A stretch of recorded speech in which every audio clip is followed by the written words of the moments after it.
il y a tout ce que le Seigneur est en train de réaliser à travers, bien sûr, sa parole, le partage, tout ce que nous entendons, parce que Saint Paul nous dit dans sa lettre aux Romains, au chapitre 10, le verset 17, il dit que la foi naît de la prédication, et la prédication vient de la parole de Dieu. Cette parole, selon Saint Jean, qui est le Verbe de Dieu, puisqu'il est dit dans son évangile, au chapitre 1er, le verset 14, et le Verbe s'est fait chair. Selon les traductions, il est dit le Verbe ou la parole.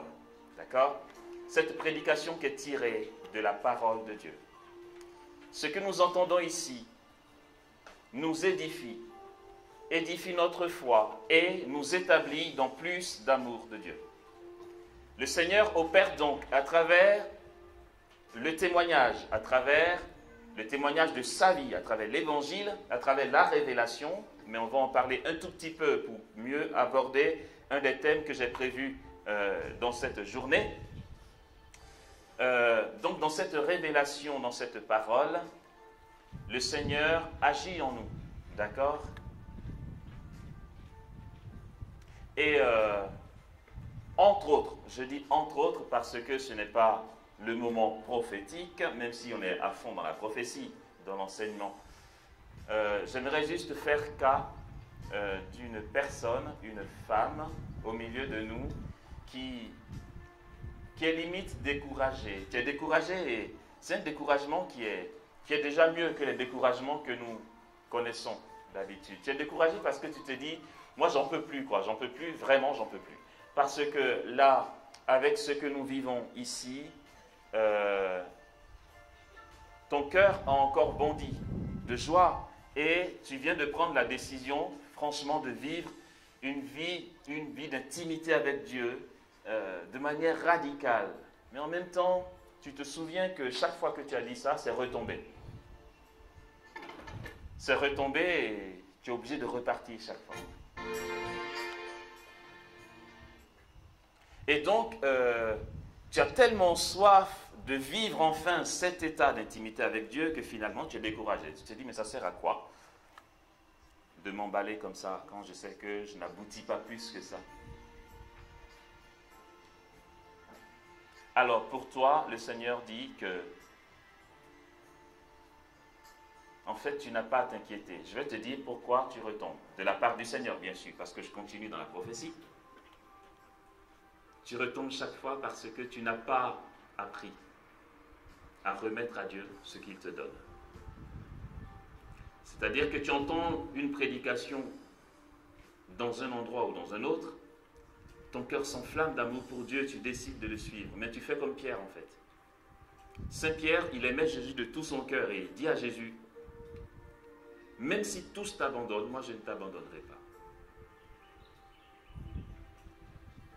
Pourtant Jésus lui avait dit, il était averti. Jésus a dit, Pierre, Satan te réclame, mais j'ai prié pour toi, pour que ta foi ne défaille pas. Il aurait pu dire, Amen, merci Seigneur, ouf, j'accueille ta grâce et que ta grâce me tienne toujours. Mais en réponse, il dit, même si tous t'abandonnent, entendons, Satan me réclame, ouais, c'est du pipeau, tu vas voir que je suis capable, moi, d'être fidèle. Même s'ils t'abandonnent tous, moi, je ne t'abandonnerai jamais. Serait-ce jusqu'à la mort, j'irai avec toi. Jésus dit, ok, on va voir ça bientôt. Et puis en fait, il fait l'expérience de son incapacité. Alors à toi, le Seigneur est en train de faire réaliser ceci. Toutes les résolutions que tu prends ne viennent pas vraiment de toi, c'est sa grâce en toi.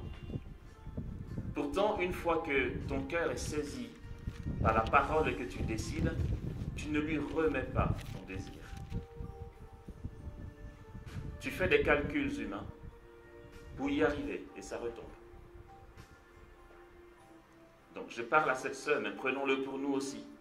Chaque fois qu'on a un élan de cœur, un élan d'amour vers Dieu et qu'on décide quelque chose, remettons-lui tout. Seigneur, mais voilà, franchement, waouh, ta parole est trop bien. Aujourd'hui, je décide d'être saint et tous les jours, je vais vivre saintement. Ben, fais-moi don de la sainteté. Ok? Le Seigneur t'invite à faire donc cette démarche et tu vas voir qu'aujourd'hui, ça sera différent. Parce que c'est sa grâce qui va opérer. Et il te fera don de la résolution que tu prends maintenant.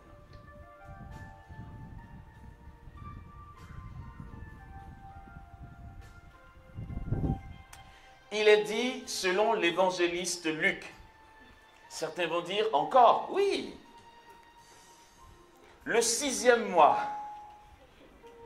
l'ange Gabriel fut envoyé par Dieu dans une ville de Galilée, du nom de Nazareth, à une vierge fiancée à un homme du nom de Joseph de la maison de David. Alors moi je lis comme si j'écoutais pour la première fois, parce que chaque fois ça me bénit. Et le nom de la vierge était Marie. Il entra et lui dit, « Réjouis-toi, comblée de grâce, le Seigneur est avec toi. »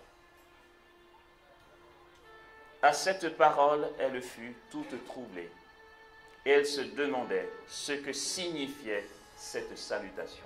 Là, je m'arrête là. Je vais donner une réponse à la Vierge Marie. Elle ne sait pas ce que signifie cette salutation. Moi, je vais le lui dire.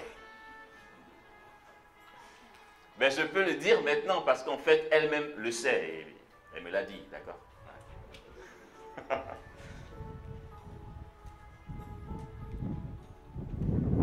Ce que Dieu fait d'ingénieux dans notre monde, c'est ceci. Demeurer avec nous. N'est-il pas l'Emmanuel, Dieu avec nous? Voici que la Vierge concevra. Isaïe 7,14. Elle mettra au monde un fils. C'est déjà le signe. C'est vrai, Matthieu, qui est l'évangéliste très lié au prophète Isaïe. Vous savez que chaque évangéliste a son prophète, je ne vais pas dire son prophète préféré. C'est les exégètes qui vont faire un lien en lisant scrupuleusement les évangiles et en étudiant le style scripturaire des évangélistes. Les exégètes ont fait un lien entre les différents évangélistes et les prophètes. Matthieu, c'est Isaïe. En fait, l'évangile de Matthieu veut nous faire réaliser que celui qu'ont annoncé les prophètes, notamment Isaïe, parce que dans Isaïe, il y a le serviteur souffrant. Dans Isaïe, il y a le serviteur, le sauveur de Dieu, celui à qui Dieu promet d'être lumière des nations et tout. Matthieu, qui parle à un public juif, va beaucoup s'appuyer sur Isaïe pour étayer ses dires. C'est comme ça que Matthieu, lui, va rajouter quelque chose que Isaïe n'avait pas dit. Isaïe dit, maintenant le Seigneur lui-même vous donnera un signe. Voici que la Vierge est enceinte, elle mettra au monde un fils. Le signe, c'est que c'est une Vierge qui va être enceinte, dit Isaïe. Lorsque Matthieu parle de la naissance de Jésus, il y a le parallèle qui dit, c'est de ça qu'Isaïe a parlé. La Vierge est enceinte, elle mettra au monde un fils, et Matthieu rajoute, on lui donnera le nom d'Emmanuel. Ce qui signifie Dieu parmi nous. C'est quoi le but de l'incarnation? Quel est ce mystère de l'incarnation qu'a annoncé Isaïe? C'est l'accomplissement des temps. Ce qu'ont annoncé les prophètes depuis la nuit des temps, comme on le dit, jusqu'à ce que les temps soient accomplis. Toute la loi et les prophètes convergent vers la croix. Jésus lui-même dira, la loi et les prophètes se résument en ceci. Tu aimeras le Seigneur, ton Dieu, de tout ton cœur, et ton prochain comme toi-même. N'est-ce pas là toute la loi et les prophètes? Lui-même accomplira ce verset à la croix. Ok. L'Emmanuel, Dieu parmi nous. Si les prophètes, la loi, ont annoncé cet événement, c'est qu'il y a dans l'économie du salut, c'est-à-dire la stratégie de Dieu pour sauver le monde, un événement majeur. C'est l'événement Emmanuel, Dieu parmi nous. Capisci? les Italiens qui disent ça. Vous êtes censé répondre capici. Cet événement qui est au cœur de la révélation, donc de l'incarnation, c'est l'événement Emmanuel. Isaïe parle de l'Emmanuel. Matthieu le met au grand jour. Mais depuis le livre de l'Exode, il va se passer un événement qui est l'événement Emmanuel.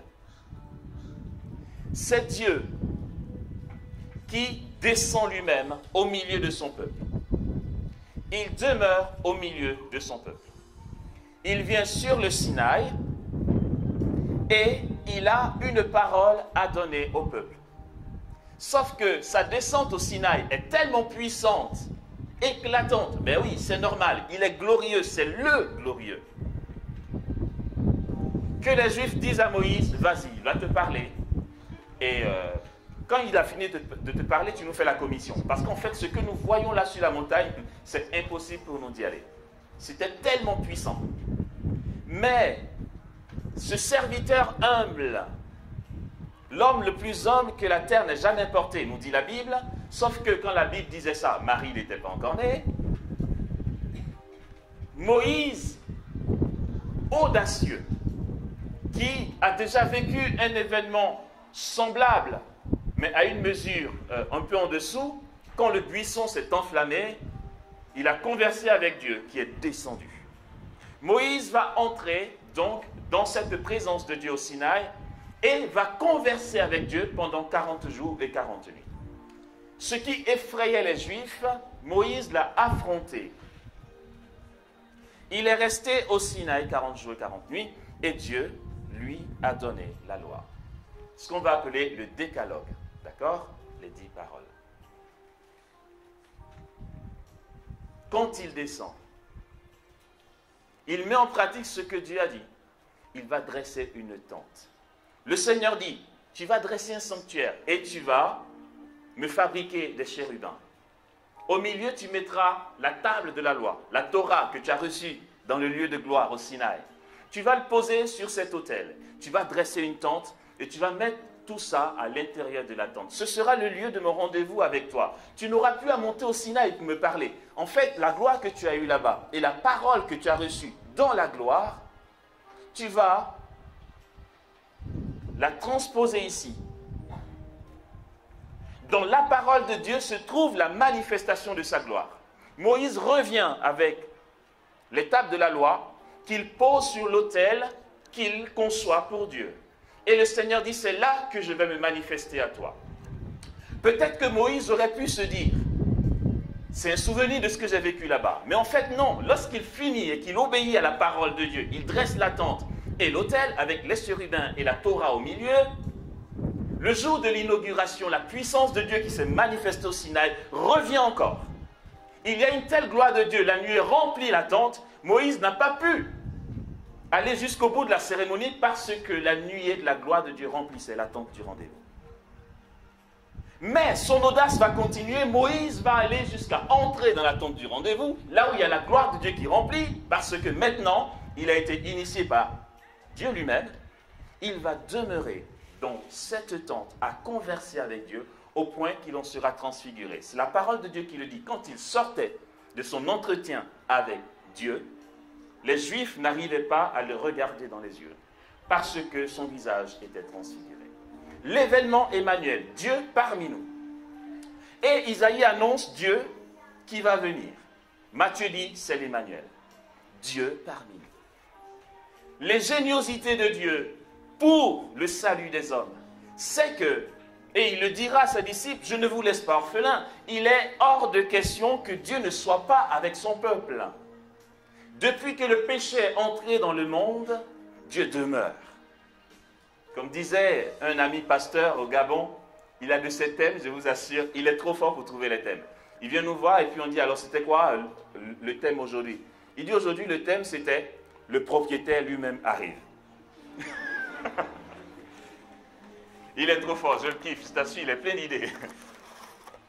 En fait, c'est ça, le propriétaire lui-même est là. Il ne nous laisse pas seuls. Dieu demeure au milieu de nous.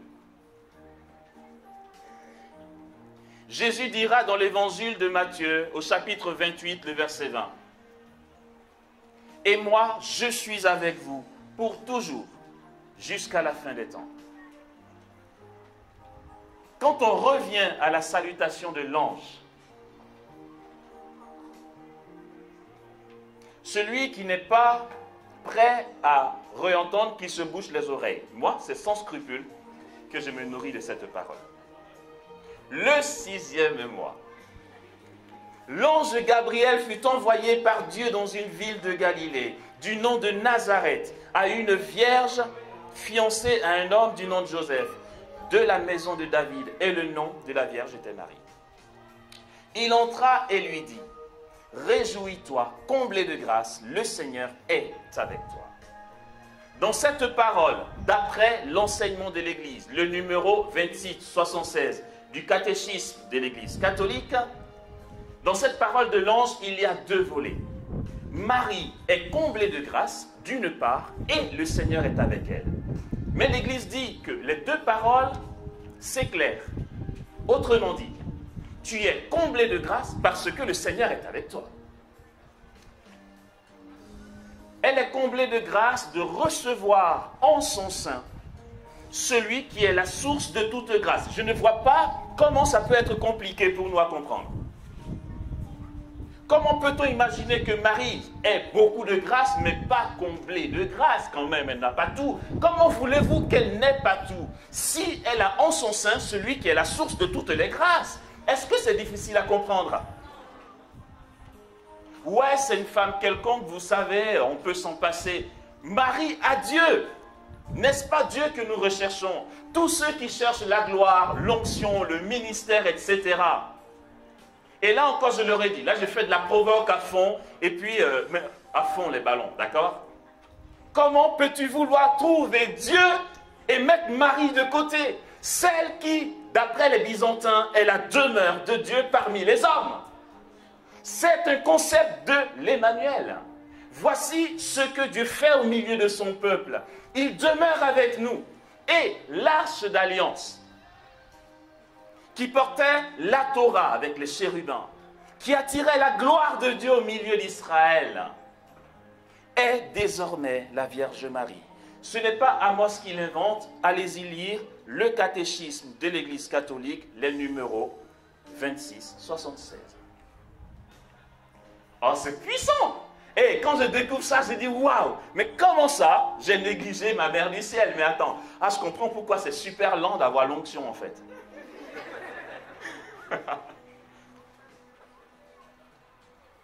Ce que Moïse a affronté, ce que les Juifs ont fui parce que c'était trop glorieux, cette puissance qui demeurait au milieu du peuple de Dieu, se trouve désormais dans la demeure de Dieu parmi les hommes, la Sainte Vierge Marie. Je rêve d'être transfiguré, moi. Je rêve qu'un jour, en arrivant ici, vous disiez, Amos, on n'arrive pas à te regarder. Est-ce que tu as des lunettes de soleil? Je rêve de ça. Mais en fait, je viens de comprendre que si je veux demeurer dans la tente du rendez-vous et recevoir toute grâce, il me faut une intimité avec Marie. Voilà. Et l'Église ira jusqu'à l'appeler Marie, médiatrice de toute grâce. Et l'on dit, mais non, c'est exagéré. Jésus est le seul médiateur entre Dieu et les hommes. Mais qui a dit le contraire? Celui qui est le seul médiateur entre Dieu et les hommes est en elle. Est-ce que c'est compliqué à comprendre?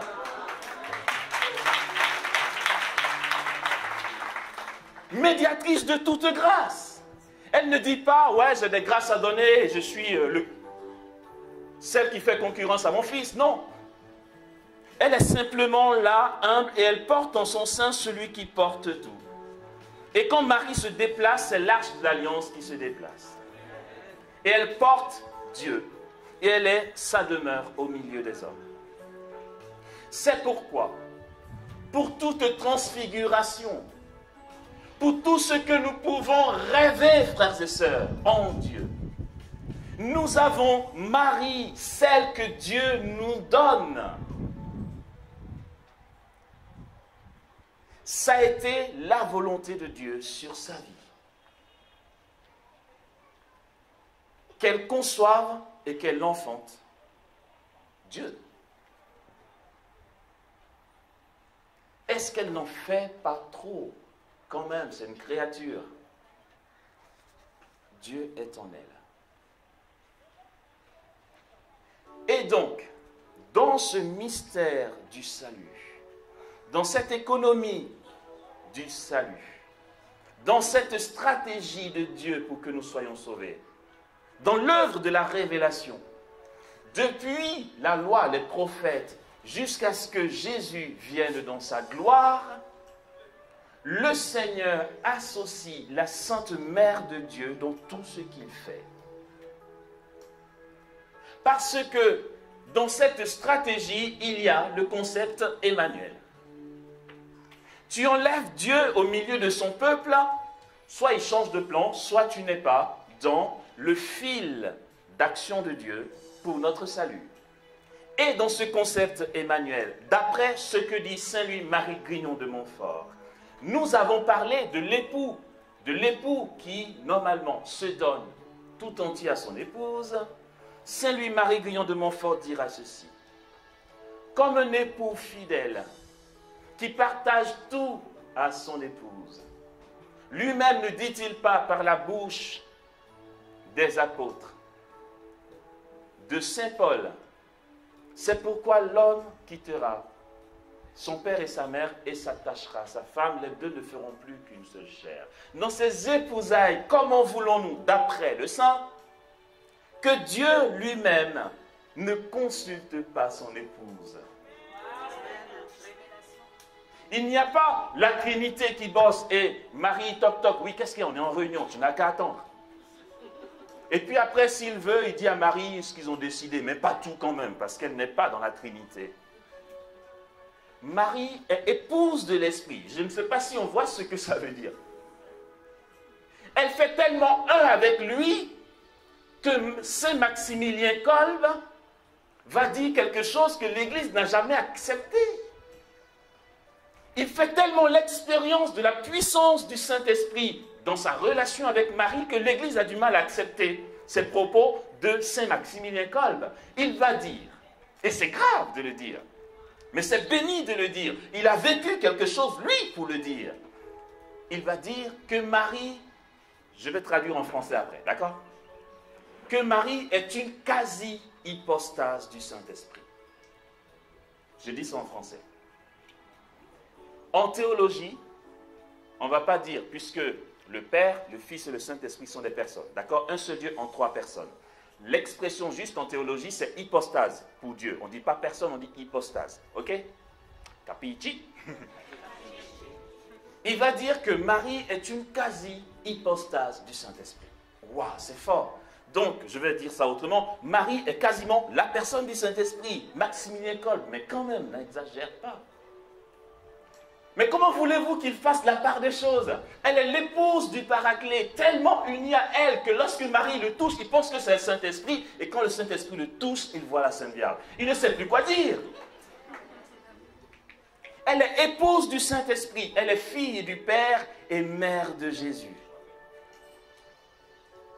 Par conséquent, elle est mère de Dieu. Regardez, non mais c'est génial quoi, c'est trop super. Elle est épouse de Dieu, elle est mère de Dieu, elle est fille de Dieu. C'est pourquoi le Saint va continuer. Donc là, j'ai parlé de Maximilien Kolb qui a dit un truc énorme, qui est encore en train d'être discuté, mais je pense que l'Église n'est pas prête à annoncer ça, ou proclamer ça comme dogme, parce que c'est énorme de dire ça. Mais en même temps, moi je dis pourquoi pas. Il ne dit pas que le Saint-Esprit c'est la Vierge Marie. Il dit elle est une quasi-hypostase. Elle est quasiment la personne du Saint-Esprit. Ça dit c'est très rapproché. Mais bon, je ne veux pas arriver à une déduction que l'Église elle-même n'a pas encore donnée. Maintenant, Saint Louis-Marie Grignon de Montfort, il dit aussi, Dieu en époux parfait, en fils obéissant, et en père qui met dans sa fille tout son amour, parce que si Marie est fille du Père, est tient cette filiation du Fils lui-même. C'est pourquoi, au baptême, quand la voix se fait entendre et dit « Celui-ci est mon Fils bien-aimé, en lui j'ai mis tout mon amour », l'Église nous rappelle que chaque fois qu'un individu est baptisé, le Père dit la même chose sur sa vie. Comment Dieu peut élaborer une stratégie sans parler à Marie? Je verrais bien un conseil de la Trinité Sainte qui est prêt à démarrer, et puis non pas le Père, non pas le Fils, non pas le Saint-Esprit qui dirait il faut que Marie soit là, mais je les vois tous les trois avoir le même réflexe. Père, Fils et Saint-Esprit d'un seul coup, mais elle n'est pas là, notre fille, notre mère et notre épouse.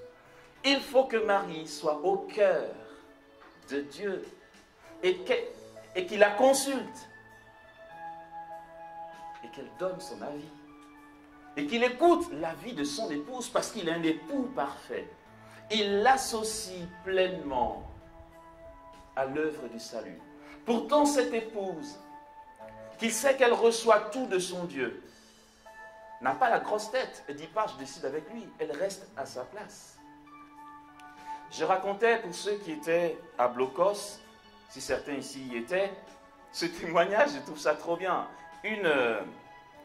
Une religieuse qui est morte en odeur de sainteté, Yvonne Aimée de Malétroit, qui, à un moment de sa vie, est tombée malade.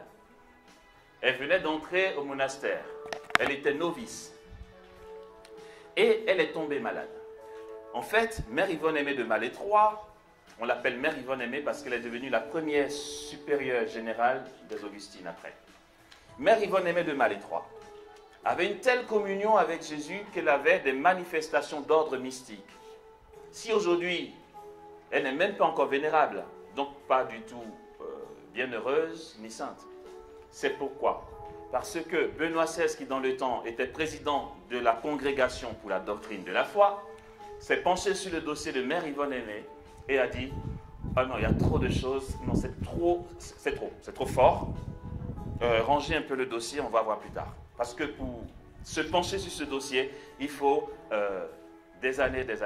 Tellement elle a réuni dans sa seule personne tous les états de tous les mystiques de l'Église réunis. Jésus s'est manifesté à bloc avec elle. Bref. Alors, ce jour-là, elle tombe malade. Les sœurs sont autour d'elle. Le médecin vient, il n'y a rien à faire. Elle prend tout ce qu'il y a à prendre, la fièvre ne tombe pas. La fièvre grimpe. Le genre de truc où le thermomètre en main, et puis le mercure ne peut plus monter, tellement ça colle. D'accord? Elle dit, j'ai l'impression d'avoir des flammes dans mes veines. Tellement elle était chaude en fait. Et ce que les autres ne voyaient pas, elle le voyait. Son bien-aimé Jésus était juste là près de son lit. C'est vrai que les sœurs priaient. Mais Jésus lui disait, en fait, je viens te chercher. Elle savait que c'était fini pour elle. Les sœurs priaient bien sûr, mais elle savait parce que Jésus le lui disait là. Il dit, je viens te chercher, tu sais pourquoi? C'est qu'en fait, je t'aime tellement que de rester un jour encore sur la terre, ça m'insupporte. Je veux que tu viennes. Tu vois, tu me manques, ma chérie.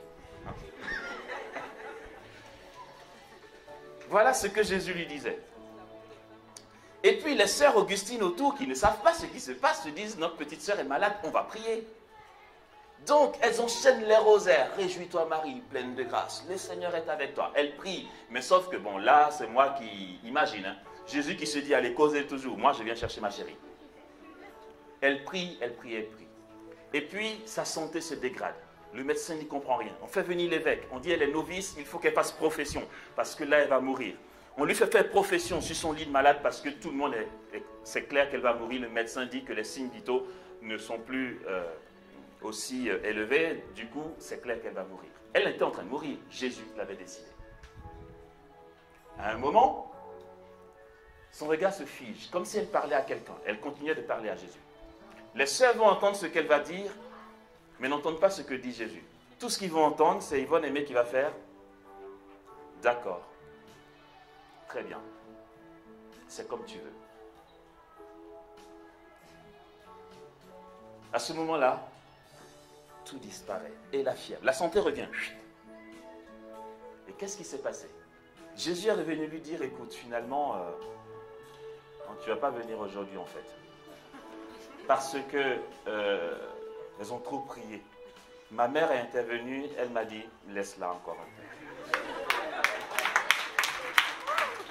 Et lui, comme les garçons sages, se dit, mais non, maman, ma chérie, non, tu vas attendre. Ok. Voici le poids de Marie sur le cœur de Dieu. Celui qui séduit le cœur de Dieu obtient tout. Moïse dira, hé, il paraît que j'ai trouvé grâce à tes yeux. Si vraiment j'ai trouvé grâce à tes yeux, fais-moi voir ta gloire. Dieu dit, tu sais, c'est vrai, tu as trouvé grâce à mes yeux, mais ça, tu ne peux pas voir, en fait. Mais bon, comme je suis Dieu, et que je fais grâce à qui je fais grâce, et que j'ai pitié de qui j'ai pitié, je vais faire ce que tu m'as dit, parce que tu as trouvé grâce à mes yeux. Je ferai passer devant toi toute ma beauté. Et je prononcerai en ta présence le nom divin. Mais tu sais, je veux t'exaucer, mais vu que tu es humain, si tu me vois dans ma gloire, tu vas mourir. C'est pourquoi on va négocier, d'accord? Je passe avec tout ce que je suis, mais sauf que je vais te couvrir de ma main. Et une fois que je serai passé, je retire ma main, comme ça au moins tu me vois de dos. Quand tu trouves grâce aux yeux de Dieu, il négocie avec toi. Et Jésus dit, ça ne va pas être pour aujourd'hui. Maman me demande d'attendre. N'es-tu pas Dieu? Attends. N'es-tu pas le boss? Qui est Marie à côté de Jésus? Arrêtez de dire réjouis-toi Marie, c'est n'importe quoi. Et tu perds ton temps, c'est Jésus qui est l'essentiel. Mon gars, Jésus, il a une mère en qui il a mis tout son amour et toute sa complaisance. Et ça, c'est la logique de Saint-Louis-Marie Grignon de Montfort. Il n'est pas possible que Marie soit à côté du plan de notre salut, élaboré par Dieu. Elle participe au salut. C'est pourquoi Jésus va dire à la croix, femme, voici ton fils. Et il va dire à Jean, voici ta mère. À partir de ce jour-là, c'est puissant, la disciple la prend chez lui. Alléluia. Il prend Marie dans son intimité. Il est dans un cœur à cœur avec celle, il a eu le bonus, je vous assure, qui est la demeure de Dieu parmi les hommes. Comment se fait-il que c'est cet apôtre qui a toutes les révélations et qui écrit le livre de l'Apocalypse? Il voit toutes les gloires du paradis, mais parce qu'il est dans une intimité avec celle qui porte Dieu. C'est parce qu'elle est dans un cœur à cœur avec toute la gloire d'Adonai qui habite notre terre. Elle est la demeure de Dieu.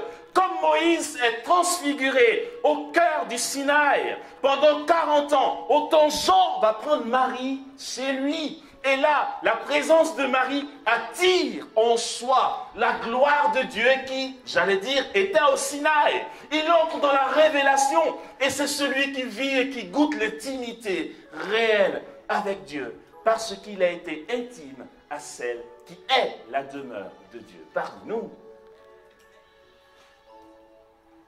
Ce n'est pas une option. On n'a pas le choix. À condition que tu ne saches pas ce que tu veux. Tu veux grandir dans la sainteté? Tu veux vivre en serviteur de Dieu, rempli de puissance pour le servir et glorifier son nom parmi tes frères? Tu veux être béni? Tu as soif d'être transfiguré?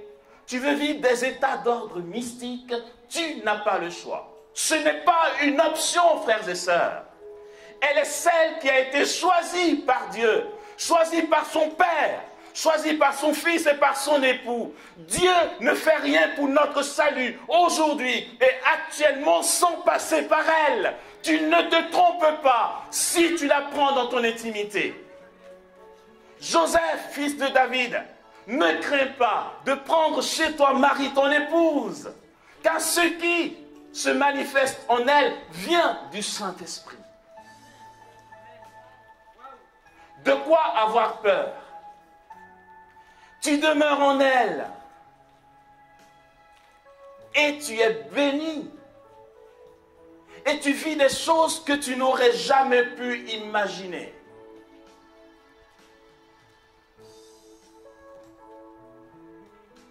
J'ai pensé à ce thème-ci.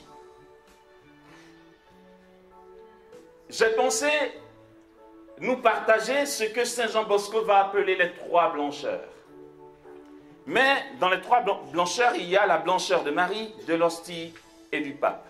J'ai commencé par Marie, d'où l'intimité à Marie, le thème que j'ai proposé pour nous. J'ai pensé à ce thème pourquoi? Et je vais le dire, je ne sais pas s'il est là, mais si un jour il entend ou s'il n'entend pas, ce n'est pas grave, mais c'est gratuit. J'ai pensé à ce thème pour répondre à une préoccupation d'un petit frère qui s'appelle Christian Parfait. Il se fait appeler frère Miché maintenant. Il va falloir qu'il m'explique pourquoi d'ailleurs, je ne comprends pas trop. Donc voilà, Christian Parfait, je pense à toi pour cet enseignement. Je pense à lui pourquoi, et nous allons savoir pourquoi. Ah, c'est bien. J'ai reçu un mail de Christian Parfait, mon petit frère. Il me dit, Amos, il va falloir que tu m'expliques quelque chose. J'ai remarqué, quand tu es en assemblée, qu'avant de prêcher, tu circules dans l'assemblée, on voit le feu se répandre, pourtant tu n'as même pas encore prêché. Et puis souvent, tu exerces tout ton ministère avant de prendre la parole. Comment tu as fait? Est-ce que tu l'as demandé au Saint-Esprit? Ou bien ça t'est tombé dessus comme ça? Je lui ai répondu, non, je ne l'ai pas demandé au Saint-Esprit. Toutes mes prières sont faites aux intentions de la Vierge Marie. Riposte. Frère Amos, je t'entends souvent dire, je prie aux intentions de la Vierge Marie. Qu'est-ce que ça veut dire? Donc, je dis, bon, on va parler un peu de Marie, et mon petit frère Christian Parfait aura sa réponse.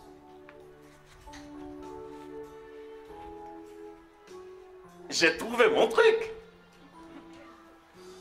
Et je nous le partage. C'est trop bien.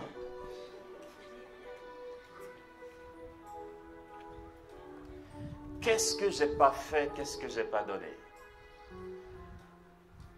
Vous demandez à ma mère, à mes frères et sœurs, ils vont témoigner de toutes les folies de ce jeune adolescent de 17 ans que j'étais, qui passait de longues heures en prière. Je jeûnais tellement que maman dit, ça va, Dieu n'a pas dit ça.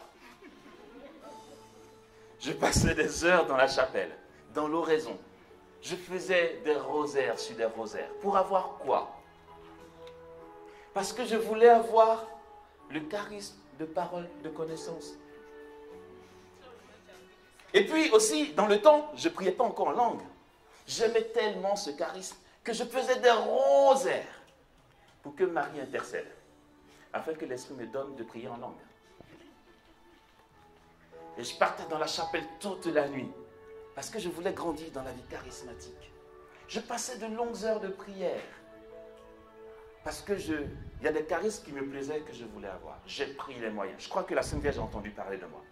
Réjouis-toi Marie, pleine de grâce, le Seigneur est avec toi. Tu es bénie en toutes les femmes. Et Jésus qui nous baptise dans l'Esprit pour prier en langue est béni.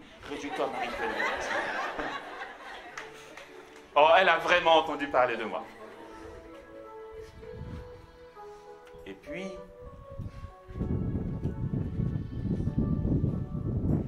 un jour, dans mon coin de prière, il y avait une icône de ma mère, Marie Porte du Ciel, qui était posée là. Je priais encore et puis, c'est comme si l'icône avait changé. Le regard de Marie s'était attristé. Elle dit, mon fils, mais quel gâchis. Toutes ces heures de prière pour les dons que Dieu te donne. Si tu veux faire la joie de Jésus et ma joie, mon fils, cherche notre intimité. Arrête de venir à nous longtemps pour les dons qu'on te donne. Et Marie, en fait, ce que je voyais et que je réalisais, c'est que Marie était profondément blessée comme une mère que j'aime, qui est blessée et souffre à cause de mon attitude. J'ai pleuré. J'ai pleuré quasiment amèrement. J'ai pensé à toutes ces heures d'oraison, de prière que je faisais, et puis c'était purement égoïste. Je découvrais mon égoïsme. Je voulais qu'on me voie, qu'on parle de moi. Et qu'on dise lui aussi, prie en langue, et puis donne des paroles de connaissance, je vous assure, c'est vérifié, c'est précis. Ah, je voulais ça. C'était intéressé. C'était égoïste. Et comment j'ai trouvé ça moche quand la Vierge Marie me l'a fait réaliser. Mais j'ai pleuré, je lui ai demandé pardon. J'ai dit, Marie, je te demande pardon. Je te demande pardon pour tous ces moments que j'ai gaspillés en pensant simplement à moi. Et puis ça coïncidait, nous allons en parler, ça coïncidait avec ma rencontre avec une spiritualité initiée par Ephraïm, qu'on appelle la communion Marie-Reine de la paix, où à Medjugorje, la Vierge Marie dit ceci: chers enfants, arrêtez de vous lamenter sur vos intentions. Vos intentions, je les connais. Priez à mes intentions et je m'occuperai de vos besoins. Et les intentions de Marie, c'est quoi? Les besoins les plus urgents dans le monde, c'est-à-dire l'unité des chrétiens, la conversion des pécheurs, et quoi? Oui, et les besoins les plus urgents dans le monde, c'est ça. Voilà. Conversion des pécheurs, l'unité des chrétiens, et les besoins les plus urgents dans le monde. Et là, il m'a fallu un renoncement. Il a fallu poser un acte de renoncement que Dieu seul peut mesurer. Si je l'explique, on ne comprendra pas. Que Dieu seul peut mesurer. Ça a été un renoncement de taille. Je disais, Seigneur, si seulement cet acte que je pose peut réparer tout mon égoïsme, je renonce. Et désormais, tu sais, Jésus, je ne veux plus entendre parler d'évangélisation, tous les charismes, machin, truc, bidule. Je veux me retirer pour te trouver, toi, et toi seul. J'ai quitté le milieu paroissial, le milieu du renouveau charismatique, pour entrer dans une communauté dont j'avais peur. La communauté catholique des béatitudes. J'en avais peur, pourquoi? Ce qu'on entendait de cette communauté, c'est que si dans ton groupe de prière, tu prophétisais, tu donnais des paroles de connaissance et que tu commençais à être reconnu dans ton charisme, en entrant chez les béatitudes, on allait te faire taire les premières années. Tu allais couper l'herbe à la machette tous les jours et tu allais perdre l'onction. On en avait peur. Et puis, j'ai fait des retraites à la communauté, j'ai vu. Mais mon choix était posé. Quand j'entrais à la communauté, je dis, Seigneur, je vais à la communauté pour mourir. Et tant que je respirerai encore, c'est que tout ira bien. Je m'étais fixé, je suis là pour mourir de la mort la plus atroce. Ce qui fait que tout ce qui était difficile, toutes les épreuves, les incompréhensions, les difficultés de la vie fraternelle, me passait par-dessus, mon choix était posé. Effectivement, quand je suis arrivé, le berger m'a dit, écoute, Stéphane, que tu sois le plus grand des prophètes des nations, ici tu te la boucles. Tu es stagiaire, on ne veut pas t'entendre. Dieu sait combien pendant les offices je recevais des paroles bien. Et personne ne donnait, j'étais là dans mon coin. J'avalais ma salive et puis j'attendais. Et mon ministère, ça n'a pas raté, c'était la machette. J'avais tous les jours, de 9h à midi, à entretenir toute la pelouse. Vous avez été peut-être au sanctuaire Notre-Dame de la Délivrance. Vous voyez un peu l'espace. C'était mon ministère. J'avais la machette. Et c'était pas avec la tondeuse dont tu marches comme ça. la machette, j'avais des ampoules. Mes frères et sœurs disaient, oh, tu vas avoir des mains de maçon. Et je coupais. Et je coupais. Jusqu'à midi. Et on partait au repas. Et il y avait la sieste. Et à 15 heures, je coupais. Et ça durait 2 ans. Je n'en ai pas souffert. Parce que mon choix, il était posé. J'avais tout donné à Jésus. J'étais venu pour mourir. J'étais venu pour qu'on m'oublie. Afin que Jésus seul se rappelle de moi. J'étais venu pour trouver Jésus. J'étais venu pour une intimité avec lui. J'avais renoncé à tout. Depuis ce jour-là, jusqu'aujourd'hui où je vous parle, je m'interdis de dire je veux telle grâce et tel charisme à Dieu. Depuis ce jour-là, c'était dans les années 97. Jusqu'aujourd'hui. On a parlé de l'oraison. J'ai peut-être témoigné de longues heures que je fais toute la nuit ou toute une journée, etc. Tout ça, c'est aux intentions de Marie et pour les besoins les plus urgents dans le monde. Ce n'est pas pour un charisme quelconque. Si je viens devant le pupitre et que là, d'un coup, je donne l'exemple de ce matin, Dieu dit, l'onction coule dans les piliers et je vais distribuer la puissance, moi j'obéis, je n'avais rien calculé avant. Et là, frère Miché va dire, est-ce que tu l'as demandé? Non, je n'ai rien demandé. Je prie aux intentions de Marie. Elle connaît mes besoins. Je vous assure que si je m'étais permis de demander à Dieu des grâces particulières, je ne crois pas que j'aurais eu l'idée de demander ce que je vis aujourd'hui dans le Saint-Esprit. C'est complètement au-delà de ce que j'aurais pu penser ou imaginer.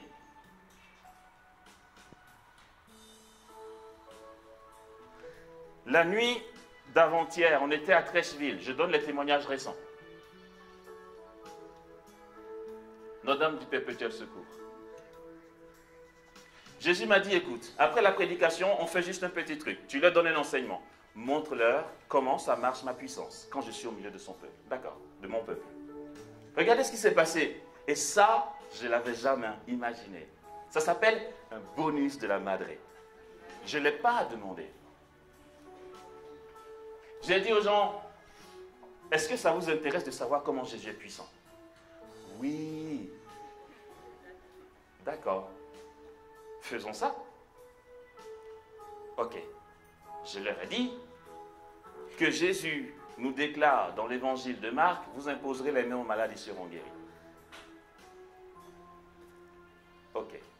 Par conséquent, voici comment ça se passe. Je leur ai dit, Jésus est présent et vivant au milieu de nous. Il est puissant. C'est pourquoi il va utiliser ma main droite. Je vais poser ma main par terre et vous allez voir, vous allez guérir. Parce que Jésus est là. En temps réel, voici le temps que ça a pris. Regardez bien. J'ai fait ça. Et j'ai dit Amen. J'ai posé ma main au sol. Il y avait peut-être 800, 900 personnes, au plus 1000, je ne sais pas. Parce que l'espace est tellement grand que ça faisait un peu flottant. Et j'ai dit Amen. On n'a pas attendu une semaine pour que ça marine. Pour que les gens s'inventent des trucs, machin, trucs. Dans la seconde, le Seigneur me dit, tu vois, c'est fait. Et je leur dis, c'est fait. Vous êtes guéris. Je n'étais pas seul. Il y avait des centaines de personnes témoins. Il y avait mes frères et sœurs. Le nombre de guérisons. Quand j'ai dit, vérifiez vos douleurs. Ceux qui sont guéris, faites-moi signe. Les gens commencent à faire signe. Quand c'est comme ça, tu te dis, ils n'ont peut-être pas bien compris parce que c'est quand même trop rapide. Les gens se sont avancés, guéris. Et quand tu vois les témoignages que les gens rendent, tu dis, mais c'est incroyable. Vous savez pourquoi c'est comme ça? Parce que j'ai trouvé mon truc. En fait, Moïse, je l'envie trop, je vous assure. Sa vie m'édifie. Combien de fois je ne me suis pas dit, j'aimerais demeurer au Sinaï comme Moïse 40 jours et 40 nuits pour être transfiguré. C'est pourquoi, entre autres, j'ai pris les moyens pour garder une vie d'oraison et que d'autre part, je ne peux pas ne pas aller à Marie, qui est la demeure de Dieu parmi les hommes? J'ai tout donné. Et puis, c'est quand même super. Vraiment, Dieu est génial. N'ayez pas peur. J'aime bien ce chant qui dit « Vous ne regretterez pas d'avoir donné ». Vous connaissez? On peut chanter un peu. On va chanter un peu. Non, mais ce chant, il est génial en fait. Quand tu donnes, Dieu te redonne. Je finis ça et puis on lance, d'accord? Regardez, j'entre à la communauté. Je donne tout à Dieu. Je renonce au charisme. Je renonce à l'évangélisation. Je viens pour mourir. 12 ans plus tard, le modérateur général de la communauté des béatitudes m'appelle. J'étais en Bretagne, là-haut. Il était à Toulouse, dans le sud. Il dit, Amos, tu es où? En retraite. À la communion Marie-Reine, cité de l'Immaculée. En haut de la France, lui, il est en bas. Il me dit, il faut que je te voie. Je dis, d'accord, après ma retraite, je t'appelle et on voit comment faire. Il dit, non, il faut que je te voie. Au plus tard demain matin. Je dis, mais attends, sauf que là, il est 8 h du matin, je suis en retraite, comment on fait? Il dit, c'est urgent, je veux que tu prennes l'avion, tu sors de ta retraite, tu continueras après. Demande aux gens de la communion Marie-Reine, tu prends l'avion et tu viens à Toulouse, je veux te voir illico presto. Ok, on fait les papiers, on me conduit à l'aéroport, je prends l'avion, je vais voir le modérateur général de la communauté des béatitudes. Il me dit, écoute, j'ai besoin de toi. Comme responsable de la communauté des béatitudes à Abidjan, voici ta lettre de mission. J'ai entendu à gauche, à droite certaines choses. Je te signe une lettre de mission pour que tu sois responsable de la mission longue durée des béatitudes à Abidjan. Ton boulot, c'est quoi? Je ne te demanderai pas si tu as fait Shabbat, si tu as été un bon gars à la vaisselle. Ce que je vais te demander après 2 ans, ce sera ceci. Est-ce que tu as pris les moyens pour annoncer l'évangile dans la puissance du Saint-Esprit à Abidjan? Waouh! Tu laisses et Dieu te redonne. C'est une lettre de mission. Je vais dire ça autrement. En fait, si je me permets de dire non, je ne veux pas évangéliser, je suis dans la désobéissance. Je donne à Dieu et Dieu dit, allez, je te redonne. Au nom de l'obéissance, maintenant, tu vas exercer les charismes et tu vas annoncer l'évangile. Waouh! C'est trop bien. On peut chanter? Ça, c'est la mère de Dieu qui fait ça.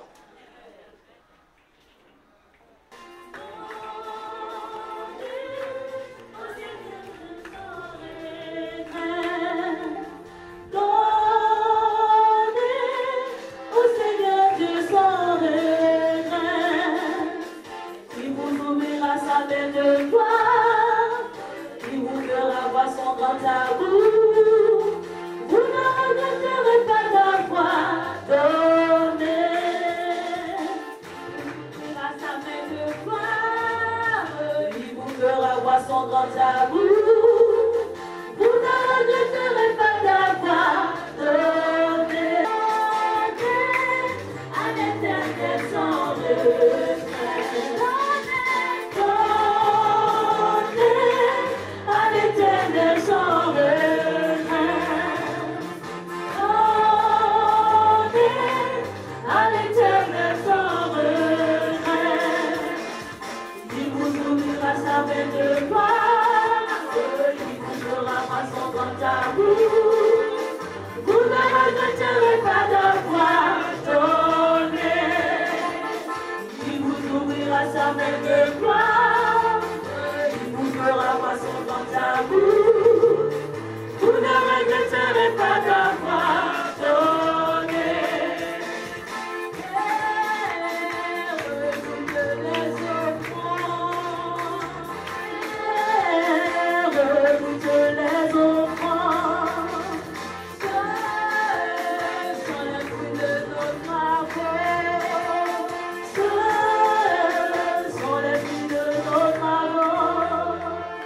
Regretterez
cesserai pas d'avoir adoré.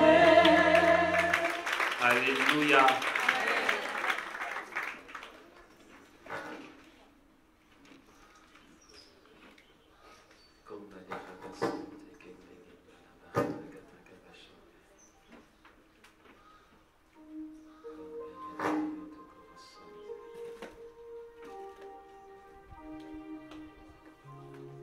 Seigneur, si tu nous séduis, tu sais, nos cœurs ne résisteront plus.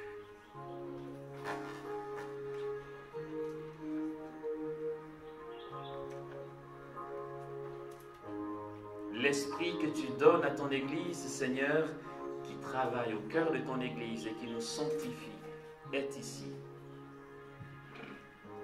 Que sa puissance agisse sur nos cœurs maintenant. Seigneur, que nous n'ayons pas peur de nous livrer à toi. Seigneur, donne-nous de lâcher prise. Donne-nous de ne chercher que le royaume des cieux et sa justice.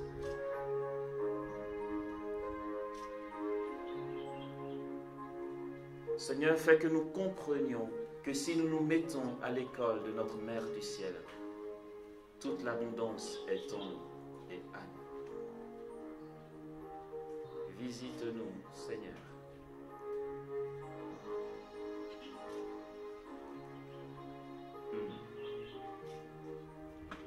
Seigneur, visite chacun. Seigneur, nous ne voulons plus rien retenir. Prends nos vies. Mère de Dieu,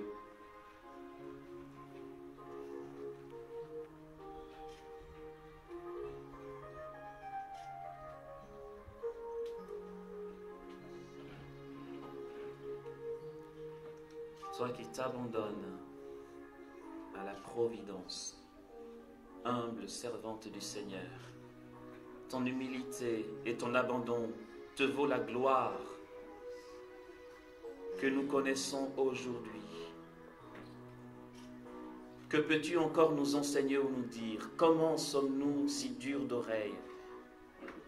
Comment se fait-il que nous n'entrions pas dans cette intelligence du plan de Dieu sur nos vies? À ton exemple. Marie, apprends-nous à réaliser maintenant, une fois pour toutes, que tant que nous nous abandonnons à la providence, tant que nous nous mettons à ton école, si nous te prenons dans notre intimité et que nous savons converser avec toi, nous abandonner à ton intercession, tu nous enseigneras l'abandon, tu nous enseigneras les chemins de la transfiguration et de la résurrection.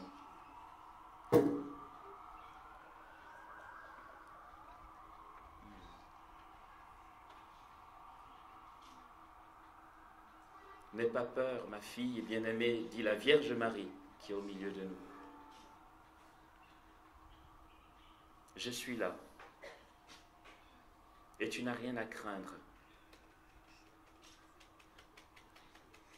C'est une personne qui lutte au-dedans d'elle, qui se dit, c'est beau ce qu'il a dit, mais puis-je vraiment renoncer à demander à Marie de l'aide dans la souffrance actuelle que j'ai?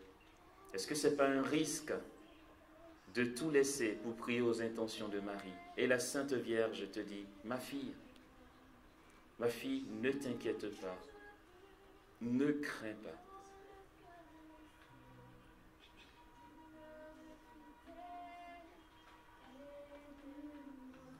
Je suis là et je m'occupe de toi, dit Marie.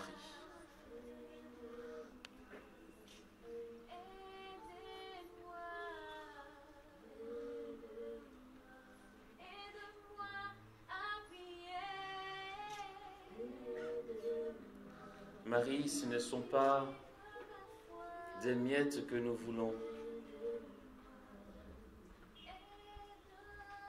Et même pas de demi-mesure. Sainte Vierge, c'est Dieu que nous voulons trouver. Et nous voulons croire en l'œuvre de Dieu en toi, en nous livrant totalement entre ses mains, par toi. Toi qui es au cœur de la Trinité, Toi qui, par ton sourire, nous fais signe d'avancer sans peur, car tu portes Dieu.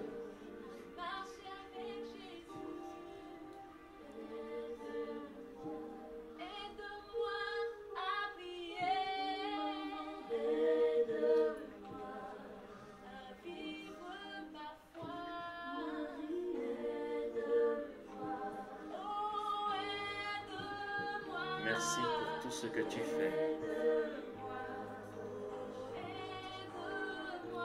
Pour ce que tu réalises, sois béni.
Apprends-nous à t'aimer, Marie.